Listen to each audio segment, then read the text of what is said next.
இயேசுவில் பிரியமானவர்களே, இந்த நற்செய்தி வாசகத்தில் திருமுழுக்கு பெற்றவுடன் இயேசு தொடர்ச்சியாக அவரது பணிகளை மேற்கொள்கின்றார். மக்களை சந்தித்தல், இறையாட்சி பணிகளை பற்றி போதித்தல், நோய்களை குணப்படுத்துதல், பேய்களை ஓட்டுதல் என்று பல்வேறு வகையான பணிகளை மேற்கொண்டாலும் இயேசு ஒருபோதும் தன் தந்தையிடமும் மக்களிடமும் தனது நேரத்தை கொடுக்க தவறியதில்லை.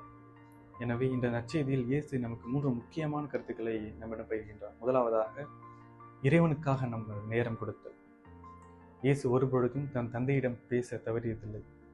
இரண்டாவதாக, தமது குடும்பங்களிடம் நமது நேரத்தை செலவிடுவது. இறுதியாக, மற்றவர்களுக்காக நேரத்தை செலவிடுவது. இவை அனைத்தும் இயேசுவின் வாழ்க்கையில் நாம் பார்க்கின்றோம். இயேசு ஒருபோதும் இவற்றை பின்பற்ற தவறியதில்லை. எனவே இவரது வாழ்க்கையை பின்பற்றி நாமும் கடவுளுக்காகவும், தம் குடும்பங்களுக்காகவும், மற்றவர்களுக்காகவும் நேரத்தை செலவிட முயற்சிப்போம்.